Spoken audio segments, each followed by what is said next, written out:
আমরা খেলার মাঠে কোনোভাবেই সেফ না, কারণ আমাদের গার্ডিয়ানশিপ যাদের হাতে, রক্ষকরাই ভক্ষক। তোমাকে যদি আমরা এখন ক্যাম্পে নিয়ে আসি, তাহলে এমনও হতে পারে যে তুমি রেপও হয়ে যেতে পারো।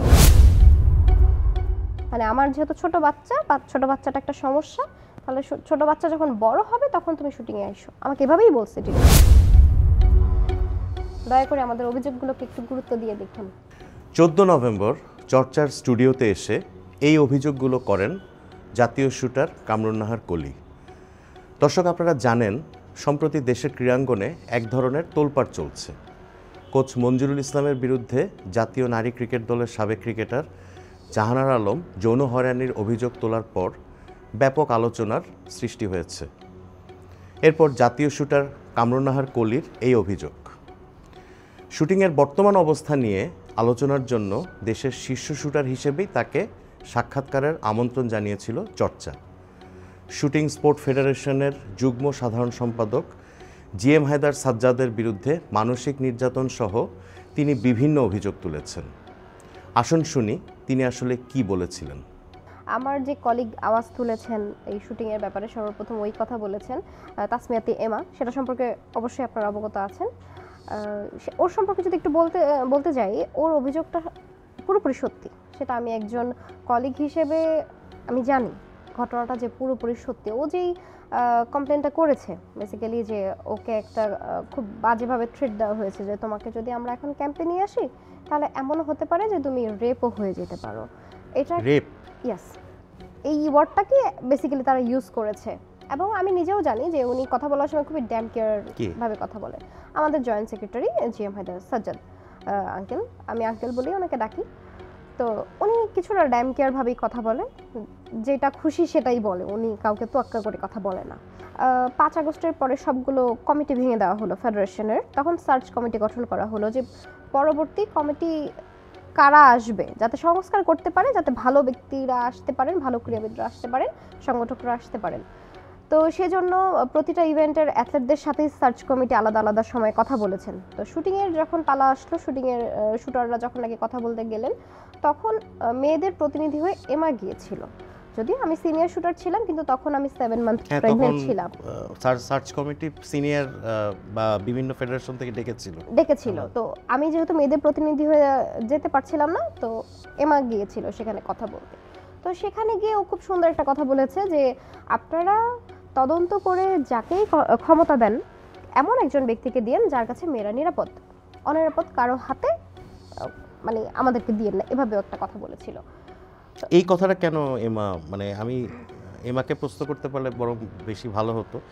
এই কথাটাই বা এমা কেন বলবে যে নিরাপদ, আমরা যেন নিরাপদ থাকি এমন কাউকে, মানে আগেও কি এই ধরনের কোনো ঘটনা ফেস করেছিল? আগেও এই ধরনের ঘটনা ঘটেছে, এবং আগেও বর্তমানে যার এগেইনস্টে আমরা বেসিক্যালি কমপ্লেনগুলো করছি, উনি বহিষ্কার ছিল, আর অফিসিয়ালি এখনো বহিষ্কার, কারণ সে বহিষ্কার কেউ তুলে নেয়নি এখনো।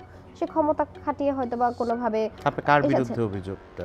আমার ব্যক্তিগত অভিযোগ এবং আপনার দুজনেরই অভিযোগটা আপনি এই মুহূর্তে বললেন যে আমরা যার বিরুদ্ধে, কার বিরুদ্ধে অভিযোগটা? এটা আমাদের ফেডারেশনের joint secretary GM Haider Sajjad uncle বলেই ডাকি ওনাকে। তো ওনার বিরুদ্ধেই আমাদের এই অভিযোগ। আর কেন ও অনিরাপদ এই কথাটা সার্চ কমিটির কাছে বলেছিল, যখন আমরা দেখলাম যে কমিটিতে আসার জন্য বিভিন্ন সংগঠকরাই নিজ নিজ জায়গা থেকে চেষ্টা করছেন, সেক্ষেত্রে আমাদের একটা আশঙ্কা ছিল যে উনি যদি আসে, এবং ওই টাইমে আমাদের সোশ্যাল মিডিয়াতে একটা জিনিস খুব ভাইরাল চলছিল, তার একটা অডিও রেকর্ড ফাঁস হয়েছিল একজন নারী শুটারের সাথে। এবং এছাড়াও আমাদের যে সাবেক এবং সিনিয়র শুটাররা আছেন, আপুরা আছেন, তাদের থেকে আমরা অনেক কিছু শুনেছি এবং অনেক কিছু দেখেছি, যেটা নিয়ে আমরা আতঙ্কিত ছিলাম যে আসলে যদি এই ব্যক্তিটি আমাদের দায়িত্ব নেয় তাহলে আমরা অনিরাপদ হয়ে যাব। তারপর কমিটি ঘোষণা হলো, উনি আসলেন কমিটিতে। যদিও সার্চ কমিটি জানিয়েছে যে এই কমিটি তাদের না, সার্চ কমিটির সিলেক্টেড কমিটি এটা ছিল না। তারপর এনিহাউ সে কোনো কিছু ম্যানেজ করে ক্ষমতায় আসতে পেরেছেন। ক্ষমতায় এসে তিনি নিজের মতো করে ক্ষমতা চালাচ্ছেন। সেখানে এমার যেই বক্তব্য যে ওকে ক্যাম্প থেকে বাদ দেওয়া হয়েছে, ওর থেকে এরকম অনেক কম স্কোরার অ্যাথলেটকে তিনি ক্যাম্পে অ্যাড করেছেন। এমন অনেক আছে যারা এখনও 600 স্কোর করতে পারে না, তাদেরকেও তিনি ক্যাম্পে ডেকেছেন। কিন্তু এমাকে কখনোই আর টাকা হয়নি। কিন্তু এমার স্কোরের ধরেন এমা একটা খারাপ স্কোরই না হয় করলো লাস্ট সিলেকশনে, কিন্তু ওর যে খারাপ স্কোরটা, এই স্কোরেও যারা স্কোর করতে পারছে না তাদেরকেও তিনি ডেকে আনতেছেন। মানে এমার থেকেও যারা খারাপ স্কোর করেছে তাদেরকে তিনি সুযোগ দিচ্ছেন, কিন্তু এমাকে কিন্তু সুযোগ দেওয়া হয়নি। তো এইটা নিয়ে এমা আসলে কথা বলতে গিয়েছিল। যখন এমা তার মাকে নিয়ে কথা বলতে যায় তখন এমা বলেছিল যে আমার ফল্ট কোথায়, আমাকে কেন ক্যাম্প থেকে বাদ দেওয়া হইলো বা কি সমস্যা হয়েছে, আমাকে কেন ডাকা হচ্ছে না। তখন যে জয়েন্ট সেক্রেটারি আছেন উনি তখন এরকমভাবে ওকে বলেছিল যে তুমি আমাদের এগেনস্টে কথা বলেছো। তো এমা বললো যে আমি আপনার এগেনস্টে কথা বলিনি, আমি সচেতন নারী হিসেবে সার্চ কমিটির কাছে বলতেই পারি যে আপনি এমন কারো কাছে আমাদের ক্ষমতাটা মানে আমাদের দায়িত্বটা দিয়েন না যার কাছে মেয়েরা অনিরাপদ, আপনাকে তো স্পেসিফিকলি বলা হয়নি। তো উনি বললো যে না, তুমি আমাদের কমিটির এগেনস্টে কথা বলেছো। তো কমিটির লোকজন ভিতরে ভিতরে এইভাবে কথা বলছে যে তুমি যদি এখন ক্যাম্পে আসো তাহলে তো রেপও হয়ে যেতে পারে। মানে এমাকে এই ধরনের কথা হ্যাঁ, এটা ওর মার সামনে সাজ্জাদ সাহেব বলেছেন। এটা ওর মার সামনে বলা হয়েছে। তো আমার সাথে যেটা ঘটেছে সেটা হলো সে আমাকে প্রচন্ড প্রচন্ড মানসিক টর্চার করেছে। আচ্ছা, মানসিক টর্চার করেছে কি ধরনের? আমি বলছি মানসিক টর্চারগুলো আসলে আচরণগত টর্চার, এগুলোর কোনো তেমন প্রমাণ হয় না। তারপর আমি কিছু প্রমাণ আপনাদেরকে বলতে পারবো। প্রথম প্রমাণটা যদি বলি, প্রথমত তারা যে ক্যাম্প ডাকার পরে আমার পারফরমেন্স ভালো হচ্ছে, তারপর তারা এক মাসে 3টা কম্পিটিশন রাখে, মাসের শেষে 3টা সিলেকশন কম্পিটিশন, প্রতি মাসের শেষে তারা এরকম 2-3টা ইম্পর্টেন্ট কম্পিটিশন রাখেন। তো আমার 2টা কম্পিটিশন করা হয়ে গেল, 2টা কম্পিটিশন আমার স্কোরও আমি ফার্স্ট পজিশনে। তো 3rd নাম্বার কম্পিটিশনটা ছিল 29 তারিখে। তো 29 তারিখে কম্পিটিশন করার আগেই 28 তারিখ রাতে আমাকে একজন আপু আমাকে কল দিলেন। তো উনি কল দিলেন, তো আমতা করে উনি আমাকে কিছু কথা বলতে শুরু করলেন যে আচ্ছা কলি, কালকে তো তোমাদের লাস্ট কম্পিটিশন। আমি বলি হ্যাঁ। বলে শোনো, এই কমিটি চায় যে তুমি অনেক অনেক ভালো স্কোর করো এবং কালকের দিনটা যেন তুমি ফার্স্ট হয়। আমি বলি বিগত 2 কম্পিটিশন আমি ফার্স্ট আসছি। বলে হ্যাঁ তুমি আসো, কিন্তু তারা চাচ্ছে যে দরকার পড়লে তোমার অপোনেন্ট যে আছে বা সেকেন্ড পজিশনে যে আছে, দরকার পড়লে তাকে তুমি ডিস্টার্ব করে হলেও ফার্স্ট পজিশনটা সিকিউর করো। আমি বললাম যে আলহামদুলিল্লাহ আমার স্কোর এত ভালো চলছে। অন্যকে ডিস্টার্ব করে হলো মানে এটা খেলা দিয়ে না, ডিস্টার্ব করে। হ্যাঁ, যে গায়ে টাচ করে দিয়ে হোক বা কথার মাধ্যমে হোক বা ওকে পিঞ্চ করে কিছু বলে, মানে এটা ফেডারেশন আরেকজনের মাধ্যমে আপনাকে মেসেজ দিচ্ছে। হ্যাঁ, ব্যাপারটা কিছুটা এরকমই। তো উনি আমাকে প্রথমে আপু আমাকে এই কথাটা বললেন, তো আমি বুঝে গেছি যে এখানে কিছু একটা প্রবলেম। তো আমি জিজ্ঞেস করলাম আপু এই কথাটা আপনাকে কে বলছে যে এই কমিটি আমাকে এত বেশি পছন্দ করে, আর এই কমিটি নতুন এসেছে, হঠাৎ করে আমাকে এত পছন্দ করার কারণটা তো আমি বুঝে উঠতে পারছি না। তারপরে যেহেতু তো আপু বলতে চাচ্ছিলেন না, অবশ্যই বলবেনও না। তো আমি বললাম আচ্ছা ঠিক আছে, আপনি যেহেতু বলেছেন আমি আপনার কথাটা মাথায় রাখলাম। পরের দিন যখন কম্পিটিশনের সময় আসলো, কম্পিটিশনের ঠিক আগ মুহূর্তে জয়েন্ট সেক্রেটারি আসলেন সাজ্জাদ আঙ্কেল, উনি এসে আমাকে সেম কথাগুলো বললেন। তখন আমার কাছে কেমন যেন মনে হলো যে আমি চাই আজকেই তুমি ফার্স্ট হও, তুমি অনেক ভালো করো, কিন্তু উৎসাহ দিচ্ছেন। হ্যাঁ, তো এতটুকু অবধি ঠিক ছিল। দ্বিতীয় যে কথাটা বললো যে আমি চাই দরকার পড়লে তোমার অপোনেন্ট যে আছে তাকে ডিস্টার্ব করে হলেও ভালো মারো, তখন আমার কাছে একটু ঘাপলা মনে হইলো যে গতকাল আপু যে কথাটা বললো আর আজকে আঙ্কেল যে কথাটা বললো, দুটো কথা এক হওয়া তো উচিত না। কিভাবে মিলে গেল? আর যেই ব্যক্তিটাকে ডিস্টার্ব করতে বলছে সেম ব্যক্তি, তাহলে এই দুজনের কথা এক হয়ে গেল কিভাবে? তা আমি বললাম আচ্ছা ঠিক আছে, আমি আমারটাই ফোকাস করব, আমি ফার্স্ট হব। তো ফার্স্ট হয়ে গেলাম। তা আপনি যেটাকে বলছেন যে ফার্স্ট হও উৎসাহ দিচ্ছেন, শুটিংটা মেন্টাল গেম। যখন আপনি কোনো অ্যাথলেটকে ফোকাস করে বা ওকে বারবার বলবেন যে তোমাকে আজকে ফার্স্ট হতেই হবে, এই প্রেশারগুলো অ্যাথলেট নিতে পারে না। পসিবিলিটি থাকে যে তখন তার পারফরমেন্সটা বেশি খারাপ হবে, কারণ সে তখন শ্যুট করাতে ফোকাস না করে তার মাথায় ঘুরতে থাকে যে আজকে ফার্স্ট হতেই হবে। আর শুটিং করার সময় আপনার যদি মনোযোগ শুটিং থেকে অন্য কোথাও সেকেন্ডের জন্য সরে যায়, শট খারাপ হবেই হবে, 100% হবে। তো 30 তারিখে সে আমাকে একটা লেটার দিল যে 30 তারিখে আজকে থেকে ক্যাম্প ক্লোজ হচ্ছে, নেক্সট কবে শুরু হবে সেটা কিন্তু সে আমাকে বলছে না। তো এই যে কম্পিটিশনটা ছিল সেখানে মেড রাইফেলের মধ্যে আমি ফার্স্ট হয়ে গেলাম, আর বিগিনার যে ছেলে শুটার সেখানে আহাদ মির্জা মানে আমার হাজব্যান্ড ও ফার্স্ট হইল। তো 2 তারিখে বাংলা ট্রিবিউন থেকে একজন সাংবাদিক আমাকে কল দিয়ে বললেন যে আপু আপনার হাজবেন্ড আপনার সাথে শুটিং করে? তো বললাম যে হ্যাঁ, ও আমার সাথে শুটিং করে, আমাকে দেখেই বেসিক্যালি ও অনুপ্রাণিত হয়ে শুটিংয়ে আসছে। তো বললো আচ্ছা ঠিক আছে। তো এই কথাটাকে উনি উৎসাহ হিসেবে নিউজ করে দিলেন। নিউজটা মেনলি হয়েছিল আমার হাজব্যান্ডকে ঘিরে, যে বিশ্বকাপে যাওয়া সেই কলির পথ অনুসরণ করছে তার হাজব্যান্ড, কলিকে দেখে অনুপ্রাণিত হয়েছে। তারপর সেখানে আমি একটা কথা বলেছিলাম যে ও আমাকে দেখেই শুটিংয়ে এসেছে এবং আমরা প্রস্তুতি নিচ্ছি যাতে সামনে এসে গেমসগুলো করতে পারি। একটা ইচ্ছা তো মানুষের থাকতেই পারে। এখন একটা নতুন শুটারও বলতে পারে আমি প্রস্তুতি নিচ্ছি যে আমি 4 বছর পর অলিম্পিক করব, বলতেই পারে স্বপ্নের কথা। তো এই নিউজটা 2 তারিখে হলো। 3 তারিখে তারা আমাকে একটা শোকজ লেটার দিলেন। মানে জাস্ট একটা পত্রিকায় একটা নিউজ ছাপা হয়েছে দেখে আপনাকে ইতিবাচক। সেখানে আমি ফেডারেশন, শুটিং কমিটি বা ফেডারেশনের অভ্যন্তরীণ ব্যাপার নিয়ে কিন্তু কোনো কথা বলিনি। আমি আপনাকে নিউজটা শো করেছিলাম। সেখানে কোনো ধরনের নেগেটিভ কথা বা শুটিং নিয়ে কথাই বলিনি। সেখানে আমি আমার হাজব্যান্ডকে নিয়ে একটা কথা বলেছিলাম। সেখানে শোকজ দেওয়ার মতো কোনো কাজ ছিল না, শোকজ দিল। তো শোকজ থেকেই শুরু হলো আমার মেন্টাল টর্চারের জার্নিটা। শোকজের জবাব আপনি দিয়েছিলেন?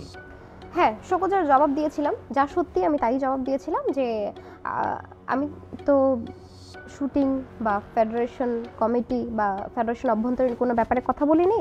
আর একজন সাংবাদিক আমার সাথে নর্মালি কথা বলছিলেন যে আপনার হাজব্যান্ড কীভাবে শুটিংয়ে আসলো, তো এই কথাটাকে উনি ইতিবাচক মনে করে নিউজ করে দিয়েছেন। সেখানে আমার নিয়ন্ত্রণ ছিল না, এটা সাক্ষাৎকার ছিল না, আমার বেসিক্যালি আমার সাক্ষাৎকারও ছিল না। তারপরও আমি পরবর্তী সময়ে সচেতন থাকবো এবং এমন কিছু করব না, এরকম বলে আমি একটা লিখিত দিয়েছিলাম। এই লিখিত অ্যান্সারে তারা সন্তুষ্ট না। ঠিক আছে, তারপরে তারা আমাকে ক্যাম্পে ডাকলেন, ওভার দ্য কল তারা আমাকে ক্যাম্পে ডাকছে, কিন্তু লিখিত দিছে যে আমরা সন্তুষ্ট না, তবে 8 তারিখে ক্যাম্প জয়েন করো, জয়েন করার আগে ঊর্ধ্বতন কর্মকর্তাদের সাথে দেখা করো। তো আমি দেখা করলাম। দেখা করার পরে কার সাথে দেখা করলেন? এই তারাই ছিল অফিসে, এই জয়েন্ট সেক্রেটারি ছিল আর কয়েকজন ছিল। তারপর 9 তারিখ থেকে আমি প্র্যাকটিস শুরু করলাম। তো প্র্যাকটিসে যখন গেলাম, যে কোচ শারমিন আপু উনি বলতেছে যে কলি তুমি এই যে ক্যাম্পে আসছো, তোমার প্রতি তো তারা সন্তুষ্ট না, একটু অফিসিয়ালি দেখা করো। আমি বললাম আমি 8 তারিখ অফিসিয়ালি দেখা করেছি একবার। বলে আচ্ছা ঠিক আছে, আবার একটু করো, সাজ্জাদ ভাই যদি আসে ওনার সাথে একটু দেখা করো। তো এরকম বলতে বলতে আধা ঘন্টা পরেই উনিও চলে আসছে রেঞ্জে, সাজ্জাদ আঙ্কেল চলে আসছে। তা আমি সালাম দিলাম হাসি মুখে, সালাম দিয়ে বললাম আঙ্কেল আমি কিন্তু চলে আসছি, শোকজ খাই আবার কিন্তু চলে আসছি, প্র্যাকটিস করবো। বলে ঠিক আছে আসছো, কিন্তু একটু দেখা করো। আমি এই যে দেখা হইলো, রেঞ্জে দেখা হয়ে গেল, তো আবার কোথায় দেখা করবো? বলে না, একটু দেখা করো, সন্তুষ্ট না কিন্তু তোমার প্রতি আমরা। এটা বলছেন উনি? সন্তুষ্ট না, আমাদের তো একটু সন্তুষ্ট করতে হবে। এটা বলছে আমাকে কি একটু সন্তুষ্ট করতে হবে? আমাকে সন্তুষ্ট করতে হবে, সন্তুষ্ট না কিন্তু তোমার প্রতি আমি। আমার কোশ্চেন, আমি তো টপ স্কোরার। আপনি এটা তাকে জিজ্ঞেস করেন না যে আমি তো শুটিং এ যোগ দিয়েছি, আমি টপ স্কোরার, আর কি মানে কি ধরন, মানে আপনি কি ব্যাখ্যা চেয়েছেন তার এই কথা? না, আমি এটা ব্যাখ্যা চাইনি, কারণ আমার এটা নিয়ে লজ্জা লেগেছে যে আমি কি ব্যাখ্যা চাবো। আমি তো আপনি নিজে হার্ট হয়েছে, কারণ আমি তো জানি, আমি তো শোকজটা পেয়ে হার্ট হয়েছে, কারণ আমি ফার্স্ট গার্ল, ক্যাম্প থেকে ছুটিতে গেলাম, ফার্স্ট গার্ল।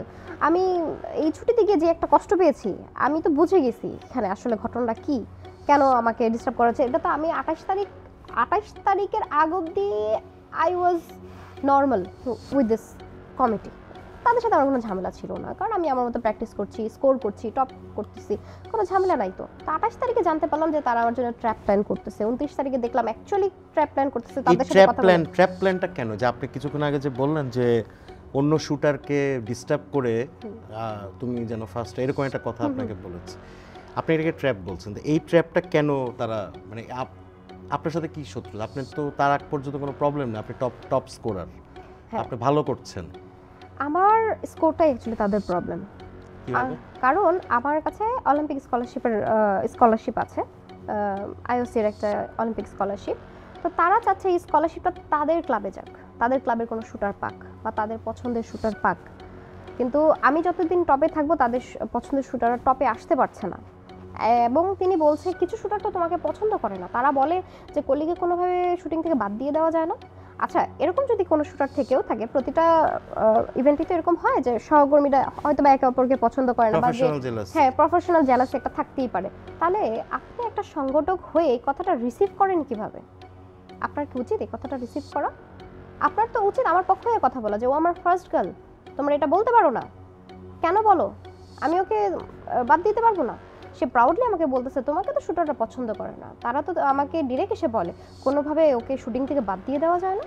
তো এই কোনোভাবেটাই হলো একটা ট্র্যাপ। কিভাবে এই যেহেতু স্কোর নামছে না, তাহলে কিছু একটা করে তো আমাকে শুটিং থেকে বাদ দিতে হবে, এটাকে আমি ট্র্যাপ বলছিলাম। কলি এই অভিযোগ লিখিতভাবে দিয়েছেন জাতীয় ক্রীড়া পরিষদে। এরপর আমরা যোগাযোগ করি জিএম হায়দার সাজ্জাদের সঙ্গে। তিনি তার বিরুদ্ধে ওঠা অভিযোগগুলো অস্বীকার করেছেন।